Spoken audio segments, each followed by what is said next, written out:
Buenas tardes para la audiencia de Radio Son de Manta 93.3. Estamos listos y prestos en otra jornada informativa. Estamos con el invitado de la hora. Justamente el invitado de la hora, el doctor Juan Falconi, un reconocido hombre público, reconocido jurista y también ha hecho protagonismo en la política y en el quehacer nacional. Le escuchamos a los tiempos, le saludamos, doctor, bienvenido a través de esta frecuencia a Manabí. Muchas gracias, señor Carrillo. Nuevamente, muy grato para mí estar con usted en su programa y, como bien dice, a través suyo, con la provincia de Manabí.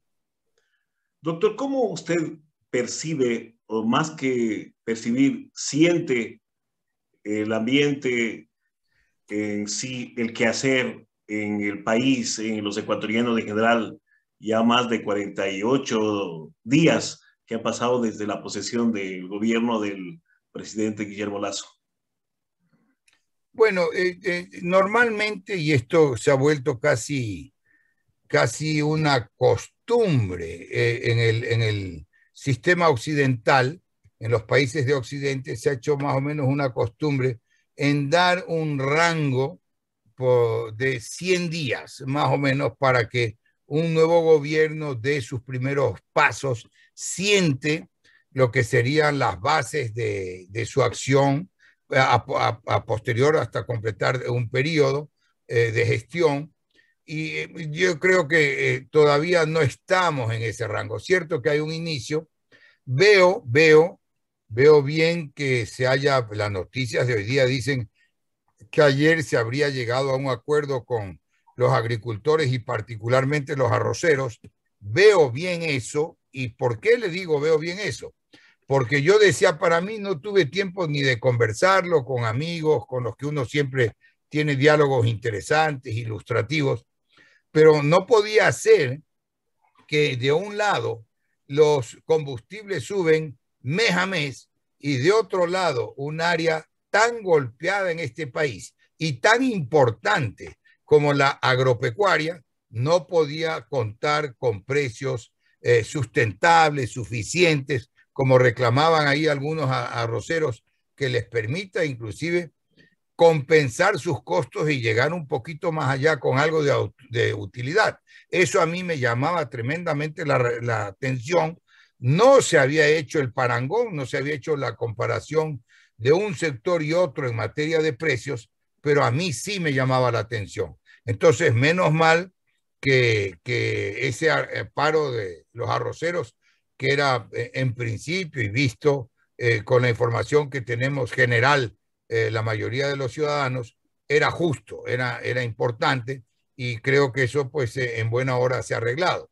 De ahí hay una serie de cosas que están por verse, que están por decantarse, que en ese periodo que se conoce de manera generalizada de los 100 días de rango para ver cuál va a ser más o menos el camino, la ruta que toma un nuevo gobierno, entrarán cosas más profundas, ¿no? A ver cuál es realmente y qué se va a hacer con el seguro social, la seguridad social, que es muy importante.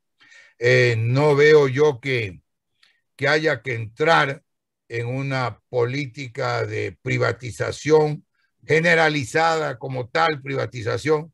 Permítame referirme a una frase del expresidente Rodrigo Borja, con quien tuve yo la grata oportunidad y singular honor de trabajar como ministro de Industria y Comercio. Vino el gobierno después que presidió el arquitecto Durán Ballén y se habló y se empezó una especie de ola privatizadora, y me acuerdo que una frase irónica, pero que la destaco primero por el hecho histórico y segundo para que no se vaya a dar algo parecido a lo que señalaba el doctor Borja, dijo en algún momento: ya solo falta que se saque unos avisos y se diga se vende país con vista al mar. No es cuestión que privatizar apresuradamente, irresponsablemente en un momento dado, porque una cosa es el capital como capital, una cosa es una compañía anónima, una cosa es un rendimiento de utilidades y otra cosa son los servicios públicos que acabamos de anotar, tiene que atender el Estado como Estado, y sobre todo en países como el nuestro, que son países en vías de desarrollo. Permítame ahí hacer otra referencia a un sociólogo muy conocido que solía decir que en realidad no hay países subdesarrollados entre los que nos estamos ubicando nosotros. Algunos con algo de eufemismo señalan que países en vías de desarrollo, pero en realidad somos países subdesarrollados. Y decía este sociólogo, en realidad no hay países subdesarrollados, hay países subeducados. El punto de partida para el desarrollo es la educación. El punto de partida para un trabajo y un rendimiento eficiente es la educación. El punto de partida es la preparación. El punto de partida para contar con profesionales competentes, serios, honestos, y honestos me refiero inclusive intelectualmente, es la preparación, la educación. Entonces, esos son aspectos que hay que tenerlos presentes y que esperamos que este gobierno, como cualquier otro gobierno, les dé una atención prioritaria. Estamos en diálogo con el doctor Juan Falconit, ex ministro de Industrias, y también ha pasado por varias funciones importantes en el país. ¿Qué le parece si es que vamos en secuencia, si me permite, por ejemplo, el discurso de posesión, la composición de la Asamblea garantiza gobernabilidad, y luego pues vamos con aspectos precisamente de sectores estratégicos que se insinúa o por lo menos está en carpeta de privatizarlos?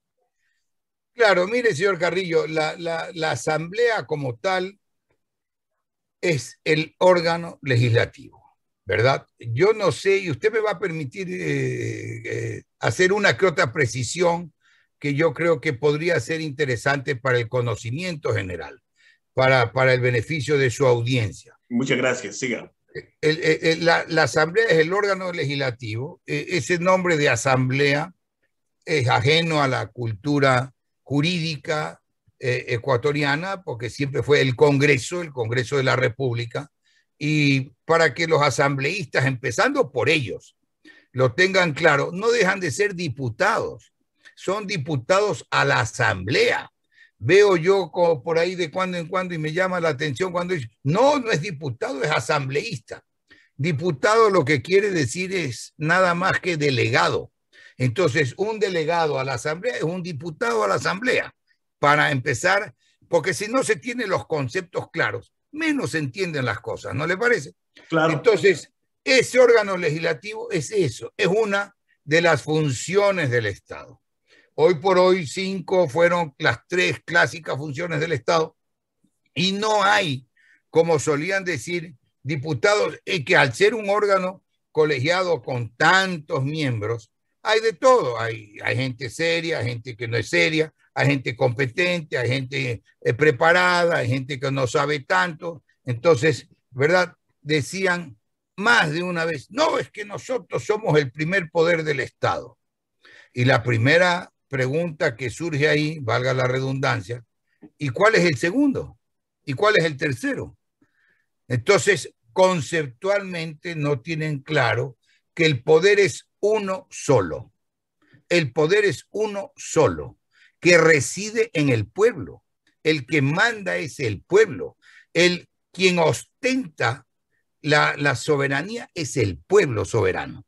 Y entonces el pueblo, entendido como pues la mayoría de los ciudadanos, el pueblo no puede ejercer directamente por sí mismo, y de ahí viene la democracia representativa, por sí mismo todas las atribuciones, y entonces tiene que actuar a través de delegados, a través de las funciones del Estado.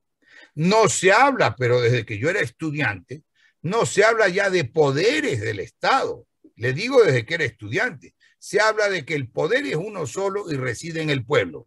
Lo demás son las funciones del Estado, que es la forma en la que ese poder se reparte en razón de las materias, de las competencias. Y de ahí tiene usted la función ejecutiva, la función judicial. que esa función judicial merece un análisis, pero más que profundo, porque los principios constitucionales como acceso a la justicia, tutela judicial efectiva, etcétera, para mencionar solo los más importantes, son letra muerta. Debido proceso, son letra muerta cuando de acudir a los jueces se trata. En realidad no se da y no se vislumbra. Le voy a comentar un hecho histórico. No se vislumbra la importancia del sistema de justicia y los jueces generalmente no tienen claro que ellos ostentan el servicio público de justicia. Se creen muchos unos dictadores, unos sujetos inalcanzables, intocables, escriben cualquier disparate, se llenan de bisutería jurídica, por decirlo de alguna manera, en términos y palabras que ni siquiera conocen en su verdadero significado y alcance. Cuando un hombre humilde, cuando una gente sencilla puede confiar en el acceso a la justicia, en el debido proceso. Todos esos son principios constitucionales que rigen inmediatamente. Y nos olvidamos de estos principios, señor Carrillo. Esto es gravísimo. Y el hecho histórico que le iba a mencionar es esto. Caía el gobierno de Maguad. Y vino ese levantamiento, básicamente, del sector indígena en la serranía ecuatoriana. ¿Y dónde fueron primeramente? Lo que pasa es que no lo registró en su alcance y en su significado. La prensa, de manera general, no lo registró, pero obviamente yo lo vi en la prensa. Fueron primeramente a la Corte Suprema. Los líderes y un grupo importante de ese movimiento fueron a la Corte Suprema y de las corbatas arrastraron a los ministros, a los magistrados. En esa época se llamaban ministros de la Corte Suprema. Porque esa gente, después ya en la Constitución del 98, en la del 2008, se recogió la justicia indígena. Pero normalmente esa gente, y lo mismo se puede decir respecto de otros sectores sociales en el resto de la República, aunque no necesariamente provengan del sector indígena, no tienen acceso a la justicia. Si en realidad no tienen acceso a la justicia, si gente que tiene cierta presencia, profesionales que tienen cierta formación, cierta preparación, tienen y tenemos unos problemas inmensos cuando de acudir a los jueces se trata. Hay gente que da todo por perdido cuando de acudir a los jueces se trata. Y de todos nos preocupamos en el país, todos los discursos son más o menos bien estructurados, más o menos emotivos, unos más, otros menos, pero nadie se acuerda de la justicia, que sigue siendo una de las funciones del Estado, trascendente, importante, porque no dar un servicio público de justicia oportuno, confiable y eficaz, y de alguna manera lo vemos a diario, es invitar a la justicia por la propia mano. Invitar a la justicia por la propia mano. Y entonces ahí decimos, si se va a aplicar en este país por la deficiencia de la función judicial, si se va a aplicar el ojo por ojo, pues sigamos con el ojo por ojo y después de un poco tiempo todo el mundo está ciego, para decirlo en pocas palabras, señor Carrillo. Ahora, pero ahí tendríamos materia para hablar bastante. Ya que usted menciona la justicia, sigamos en este tema y notamos que en este periodo, en estos últimos días, por no decir meses, prácticamente las sentencias se están revirtiendo ya a favor de los demandantes, de los actores. Prácticamente el Estado como tal ya tiene que pagar indemnizaciones. Si no, comencemos, por ejemplo, hablando lo de la petrolera y luego las otras sentencias que parece que se están ya de alguna manera ya difundiendo y hasta cierto punto se van a hacer efectivas.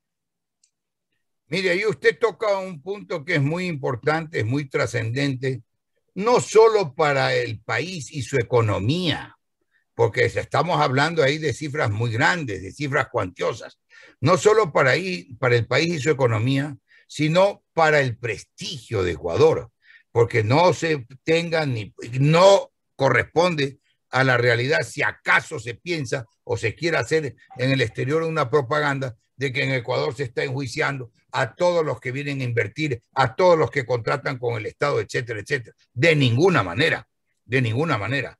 Pero sí hay algo que tengo que anotarlo, sin individualizar, obviamente, porque tengo que ser serio, no tengo la información en detalle de los casos específicos.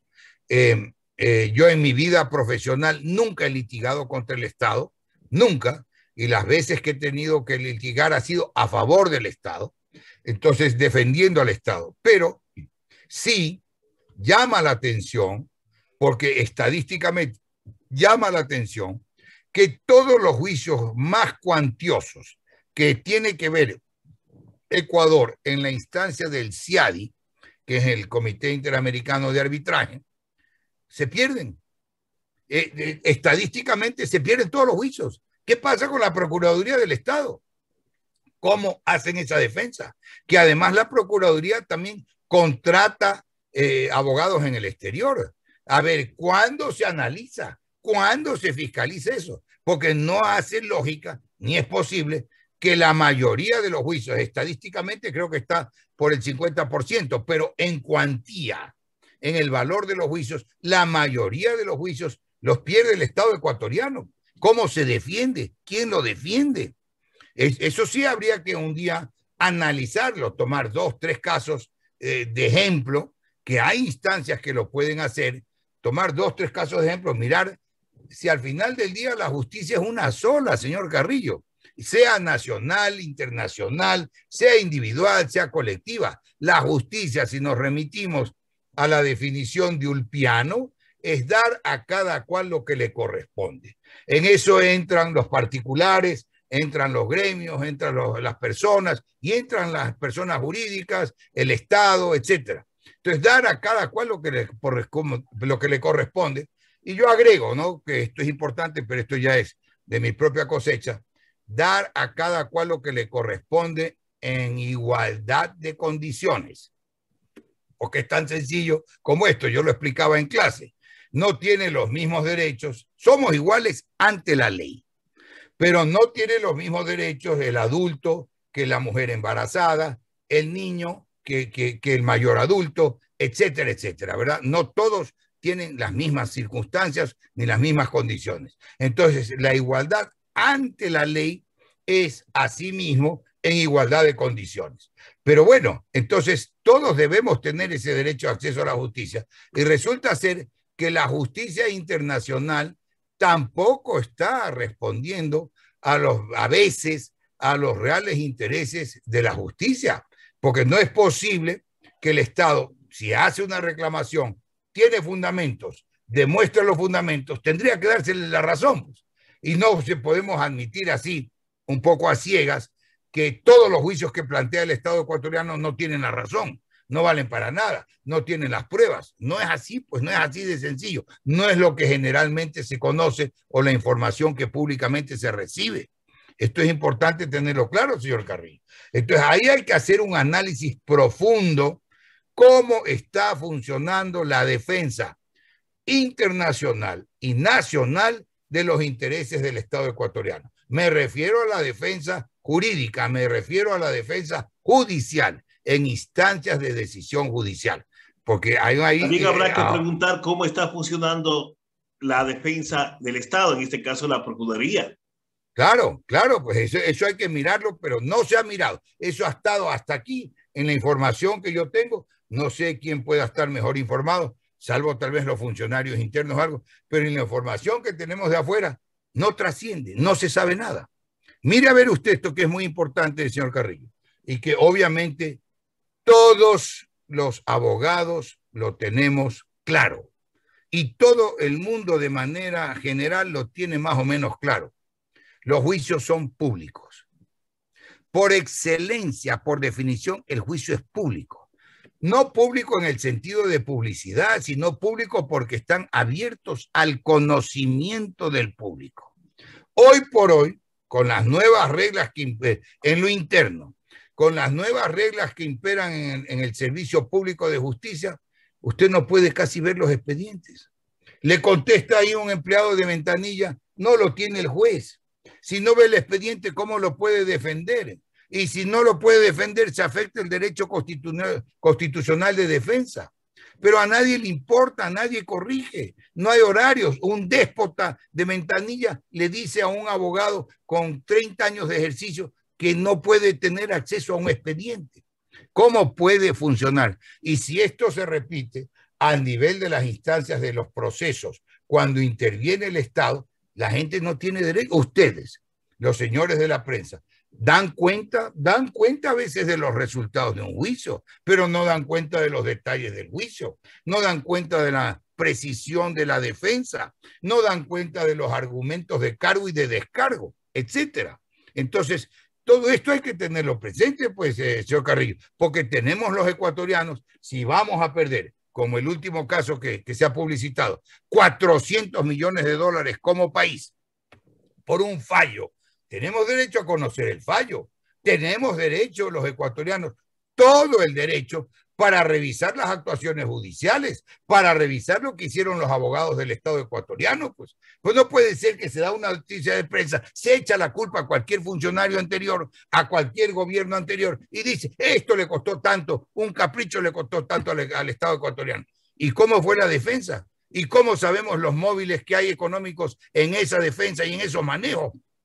No se puede manejar esto. ¿En qué consiste el proceso de revisión? No se puede manejar estos, termino con eso, señor Carrillo, no se puede manejar estos temas como esotéricos. Tienen que ser públicos, abiertos, sencillos, explicados.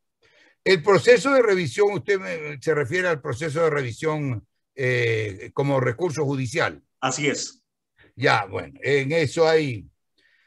¿Qué también hay con el proceso del cual usted está mencionando y está analizando, que precisamente invocará? No, yo estaba refiriéndome a estos procesos de la Procuraduría, ¿no? Pero el proceso de revisión jurídicamente es muy claro. Hay un principio tenemos que ir siempre al principio, usted ve que trato de ponerlo en pocas palabras. El principio de la cosa juzgada. La cosa juzgada, que viene del latín res judicata. Res judicata es cosa juzgada, quiere decir juicio dado, juicio terminado. En algún momento tienen que terminar los juicios, ¿verdad? Porque no puede ser un juicio que tenga 20 instancias, 50 recursos, etcétera. No, normalmente los juicios tienen 2 instancias, una casación, y entonces cuando termina la casación, res judicata, ¿verdad? Cosa juzgada. Pero podría, independiente de la casación, normalmente son, como estamos diciendo, 2 instancias, porque la Corte Nacional, que antes era Corte Suprema, hoy es solo Tribunal de Casación. Entonces, en la cosa juzgada puede haber un error. Generalmente puede ser un error de hecho. Generalmente es un error de hecho. Ejemplo, condenaron a Pepe porque asesinó a Antonio, pero resulta ser que después aparece un tercero que se llama Héctor, y Héctor confiesa que él fue, y se comprueba y hay las evidencias. Ahí procede la revisión. La revisión es una excepción a la cosa juzgada. La revisión está encaminada a corregir el error judicial.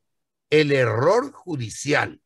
Revisión de la sentencia dada final, que ya fue cosa juzgada. ¿Por qué? Porque hubo unos hechos que el juez no los conoció, el juez no es adivino, el juez es juez. Y el juez se atiende exclusivamente a lo que consta de las tablas procesales, del expediente. El juez no puede ir a lo que él conoció, a lo que le pareció. El juez tiene que someterse a las tablas procesales, ¿no es cierto? Entonces, si hubo un error, se corrige el error mediante el recurso de revisión, se revisa. Pero el recurso de revisión no quiere decir que hay nueva prueba, que hay nuevo trámite, que hay nueva estación probatoria, que la cosa se va a reajustar, como que si se tratase de una apelación común y corriente. Eso no es revisión. Eso es una alteración falaz al debido proceso que usted mencionaba en antes. Porque entonces, ¿cuándo hay cosa juzgada?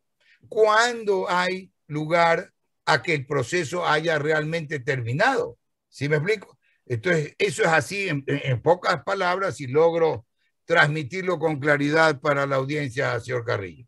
Es un diálogo con el doctor Juan Falconi. Doctor, ahora entremos ya en temas coyunturales, nacionales, del Casa Adentro.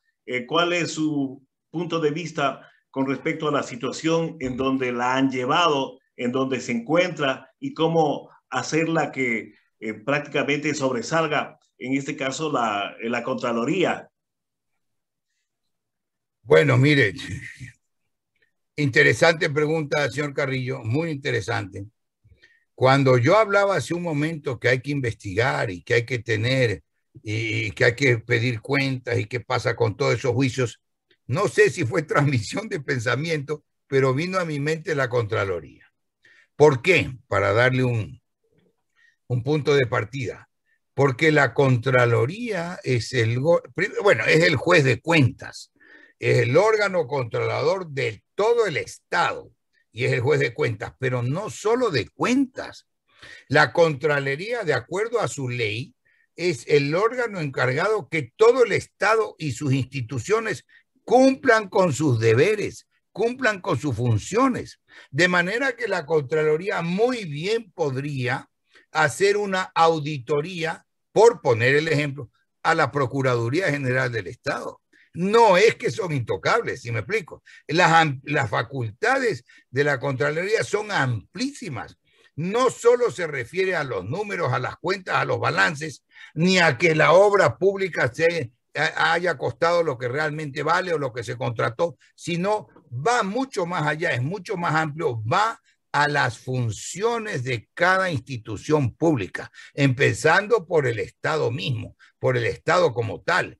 Entonces, ahí procede una auditoría de trámites, una auditoría de todo lo que se hace o lo que se deja de hacer, para que cada una de las funciones del Estado, en la que en el ejemplo debería estar incluida la Procuraduría, cumpla sus funciones, pues. Porque qué tal que las cuentas están claras, pero tiene unos inútiles que no hacen nada.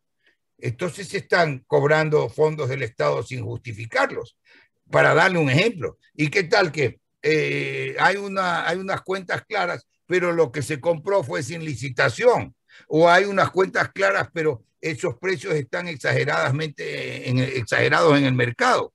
O hay unas cuentas claras, pero importar o aún productos importados hay unos más baratos que otros. Entonces, todo eso tiene que mirar la Contraloría. No solo es fríamente los números y las cuentas, sino que cada institución del Estado como tal cumpla con sus deberes, con sus funciones, de acuerdo a lo que consta en su organización y sus fines para los que fue creado. Dicho en pocas palabras, señor Carrillo, no sé si soy claro. Ahora, me parece que no se mencionó o esperaba, o como nuestra audiencia, precisamente también el que usted dé su punto de vista con respecto al, no sé si decirlo es contralor o contralor subrogante, justamente el servidor público que estaba despachando desde la cárcel. ¿Cómo no? No tengo ningún problema, señor Carrillo. No entendía hacia la pregunta, pero ya que usted pide la precisión, con todo gusto, no tengo ningún problema. Ese es un caso, yo diría, inédito en el mundo. En el mundo. ¿Cómo puede un alto funcionario, cualquiera que sea, estar despachando desde la cárcel? El solo hecho de estar en la cárcel lo pone en automática interdicción de ejercer funciones públicas. Eso es elemental, pues. Y en el caso particular de este contralor, que le repito, no entendí en esa línea su pregunta, pero le voy a dar con todo gusto mi opinión para su audiencia y para usted mismo. Todo ese proceso está contaminado desde el principio. Todo ese proceso está contaminado desde el principio. El doctor Celi era subcontralor. fue destituido antes de que subrogue. Porque fue, esto que le estoy diciendo yo lo debe tener usted grabado, es público y notorio, está grabado en todos los noticieros del país, o en la mayoría, o en los que lo hayan querido tener guardado. Particularmente yo lo tengo presente porque la abogada que yo la conozco, a la abogada que le notificó la destitución que hizo el contralor titular de esa época, Carlos Poli. Entonces, él no podía subrogar, él no podía técnicamente subrogar. Está en la grabación que salió en los noticieros que rompió los papeles de su destitución, o sea que porque lo rompió no vale. Mañana le hacen a usted un nombramiento, le dictan una sentencia, la rompe y no vale. ¿Qué pasó? Pues ¿dónde estamos? Es no tener idea de lo que ocurre en el país. Y después de todos estos, obviamente el gobierno de Lenin lo mantuvo, y tan lo mantuvo, lo avaló, lo aupó, como quiera usar un término, no tengo por qué usar términos groseros, y lo mantuvo para que supuestamente se posesione. Pero ¿cómo inició los primeros días? Con la policía que le mandó el entonces ministro del Interior o ministro de Gobierno para que pueda mantenerse en el despacho. Después, en un procedimiento más que sui generis, por decirlo de alguna manera, pero más que sui generis, el Consejo de Participación Ciudadana lo ratificó y la Corte Constitucional, la inconstitucional Corte Transitoria, ratificó ese aval que le había dado el Consejo de Participación Ciudadana. Pero absolutamente nulo de principio a fin. Es lo mismo, es que no veo cómo, jurídicamente hablando, no. Y la gran disyuntiva era que estaban ahí trabados, estancados en qué pasa, hasta que finalmente voluntariamente renunció a unas funciones que él se arrogó por sí ante sí, ¿verdad? No sabían cómo salir de ese estancamiento y ahora hablan hasta de una reforma a la ley. Entonces, ¿qué es lo que vale?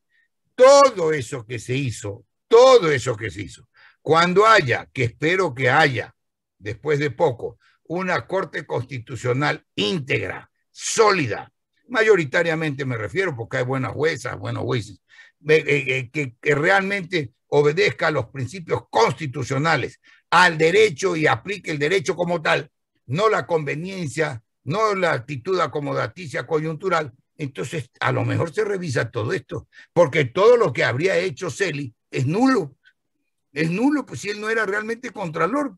¿Cómo convalidar eso, no? Entonces, pero ¿a qué nos lleva todo esto? Nadie sabe lo que vale y lo que no vale.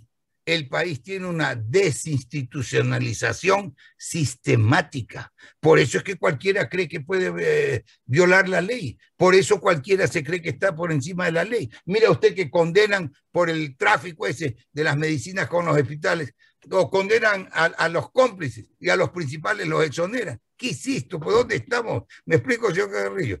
Si ya nuestras instituciones no sirven, no funcionan y nadie cree en nada.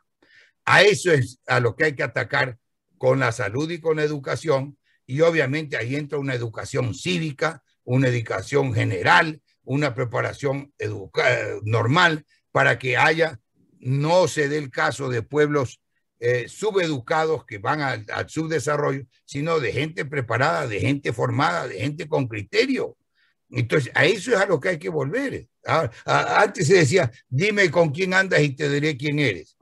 Yo suelo decir ahora, dime qué lees y te diré quién eres. Ya nadie lee, solo ve TikTok y todas estas cosas, y las redes sociales, nada más. Entonces, estamos bajo el imperio de la juvenil ignorancia, con el agravante que se jactan de eso, ¿verdad? En vez de hacer unos esfuerzos por superar ese estado, hay muchos que se jactan de su ignorancia. Ahí estamos, mi querido señor Carrillo. Como penúltimas inquietudes que son importantes, desde luego. Y porque usted, oiga, haciendo un paréntesis, usted casi que me deja sin voz ahí cuando cada entrevista con usted, como yo hablo fuerte, hablo claro, Entonces me quedo después Y es lo que le lesionado la gusta y garganta. lo que entiende la audiencia, los habitantes del pueblo, porque en la información se forma opinión. Claro, claro que sí. El aspecto, hablemos del seguro social. ¿Realmente está quebrado? ¿Realmente está en las condiciones que dicen ciertos voceros o ciertas personas, exfuncionarios? Mire, señor Carrillo, voy a empezar por plantear una pregunta, porque realmente lo que usted señala es trascendente, importante. Y voy a atar cierto cabo con lo que acababa de mencionar hace un momento usted. Una Contraloría del Estado bien manejada, una Contraloría del Estado confiable, con funcionarios desde el titular para abajo que transmitan confianza y que transmitan credibilidad. Debería empezar por hacer una auditoría profunda del seguro social. Todo el mundo habla del seguro social.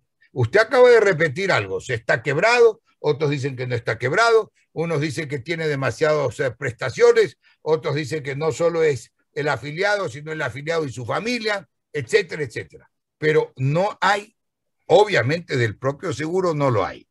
No hay un pronunciamiento confiable, sustentado documentadamente, no hay una versión que diga el principal sujeto para hablar por el Seguro Social es su directorio, el presidente del directorio, su gerente general, etcétera. No hay un pronunciamiento de ellos.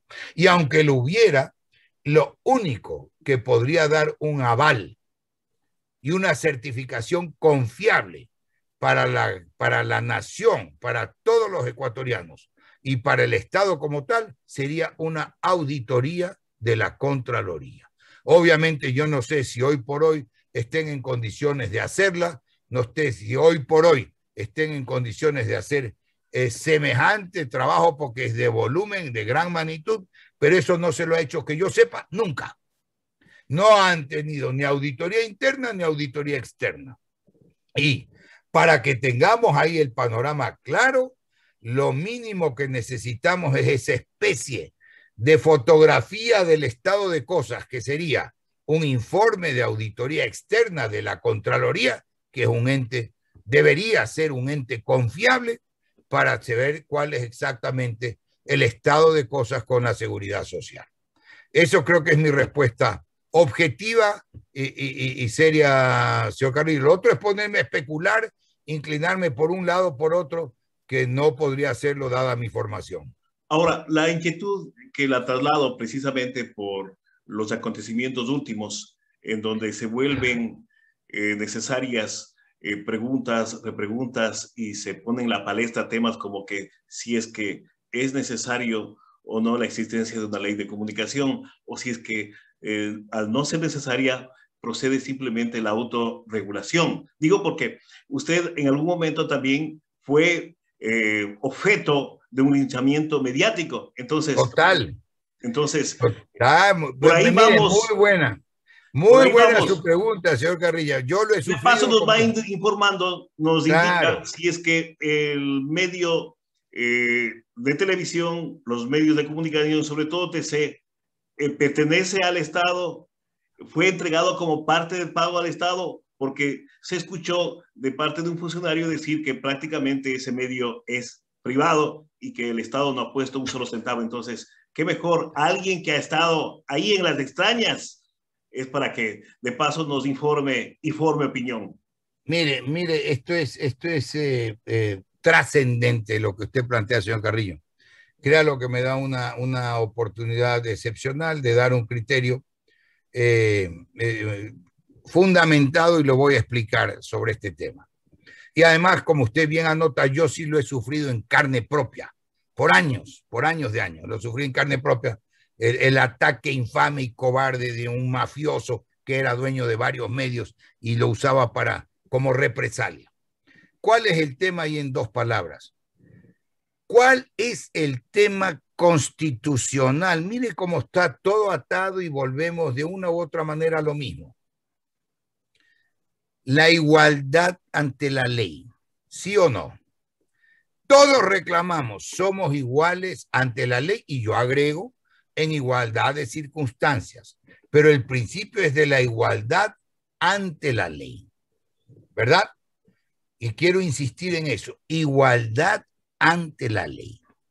Entonces yo empiezo por devolverle una pregunta que yo mismo la voy a contestar, pero solo para ganar en eficiencia en el comentario. ¿Qué tal que los empresarios estuvieran sujetos a la autorregulación en materia laboral? ¿Qué tal que los choferes y los transportistas estuvieran sujetos a la autorregulación en materia de tránsito? Y que ellos dijeran cuándo hay accidente, cuándo no hay accidente, quién tiene la culpa, quién no tiene la culpa. ¿Qué tal que los profesionales de la medicina, para poner un área muy sensible, estuvieran sujetos a la autorregulación para que se establezcan sus responsabilidades? Mala práctica, buena práctica, etcétera. ¿Qué tal? O sea que estar sujeto a la ley es un tema voluntario. Que quede claro, clarísimo. Primero, que yo he sido periodista de opinión por 30 años aproximadamente. Yo escribía en los principales diarios del país y escribí concretamente en el diario Hoy de Quito, que ya no existe más, en el diario de Hoy de Quito, alrededor de 28, 30 años. Escribí periodos breves en El Universo de Guayaquil y en El Comercio de Quito. O sea, y están ahí recopilados mis artículos. Más de 30 o alrededor de 30 años de artículos de opinión. Entonces, yo he sido periodista también. Y de opinión, que es distinto de reportero, de dar noticias, etc. Entonces, el principio de igualdad ante la ley, de igualdad de trato ante la ley, ¿cómo podría, que es constitucional, no es voluntario, pues, cómo podría acoplarse o adaptarse a una autorregulación? Entonces, que venga un sector y diga, no, yo no estoy sujeto a la ley, yo estoy por fuera de la ley porque yo voy a estar autorregulado. Y si acaso se dictare una ley con semejante barbaridad jurídica, con semejante error craso constitucional, sería abiertamente inconstitucional. Si acaso llegase a dictar una ley como la propone el presidente Lazo de autorregulación de la prensa, absolutamente inconstitucional, que no quiere decir que la prensa, los medios, sus integrantes, los periodistas respetables, muchísimos o la mayoría, pero también hay unos grandes fascinerosos, usted los debe conocer mejor que yo, pues, ¿verdad? Asalariados, ¿no, verdad? ¿Quién ha dicho que todos los periodistas son perfectos, pues? ¿Y quién ha dicho que los periodistas, por ser periodistas, se autorregulan y están ajenos al sistema legal de la República? O sea, ¿a quién podría ocurrírsele semejante inconstitucionalidad, señor Carrillo? Por gusto me metió usted en esta pregunta. Es una barbaridad, un craso error jurídico, y le he dado los ejemplos. Autorregulación. Entonces, los periodistas van a decir cuándo hay delito.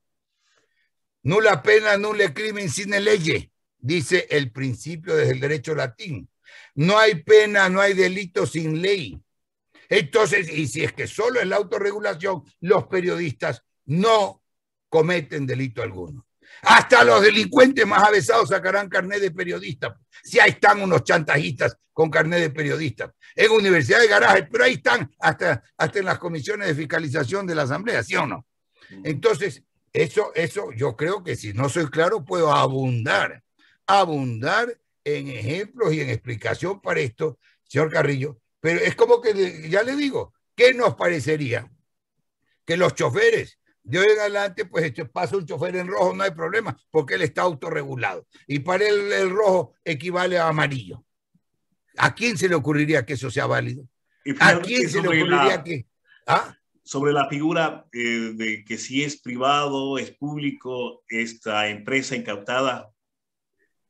No, la empresa incautada, esa empresa incautada está incautada para el Estado. Y esa empresa es del Estado. y seguirá siendo del Estado hasta que no tenga un destino distinto.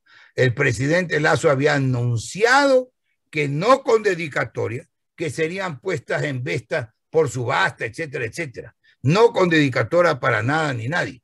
Entonces, todos los bienes incautados pasaron al Estado y pasaron al Estado, y en esos casos, como en muchos otros, para no ni siquiera cumpliendo una décima parte de todo por lo que tenían que responder sus dueños. Entonces, eso Doctor, no creo que tampoco. Finalmente, eso, para la nueva generación. Escúcheme un ratito. Para la nueva generación. Eso ¿A es cambio tan de qué? ¿Por qué fueron incautados? Para la nueva generación, para los nuevos oyentes, no? para fueron incautados porque tenían que responder por los fondos de los depositantes que el Estado ecuatoriano financió a partir del feriado bancario de 1998. Y en ese caso, concretamente, los dueños de Filambanco y concretamente Roberto Isaías, que era el principal dueño y el representante legal de Filambanco, tenían que responder con esos bienes por eso, para las nuevas generaciones, en 2 palabras. Definitivamente, yo creo que con usted siempre nos quedamos cortos en tiempo, sobre todo. Pero oportunamente, con su buena voluntad y su trayectoria y su experiencia y su conocimiento, su investigación, estaremos dándole la información, informando y formando opinión a nuestra audiencia del mundo, porque afortunadamente esta emisora tiene su página vinculada que lo escuchan en internet y por supuesto están pendientes de cada una de las programaciones y de este informativo de mediodía. Doctor, que listo, tenga señor Carrillo. Una buena tarde. Sí, dígame, adelante con su mensaje. Ya tengo que acelerar también la despedida porque ya me están esperando acá por otro lado para una reunión.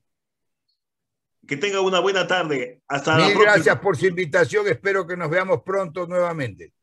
Hasta aquí la entrevista con el doctor Juan Falconi a través de Radio Son de Manta 93.3. Muchas gracias.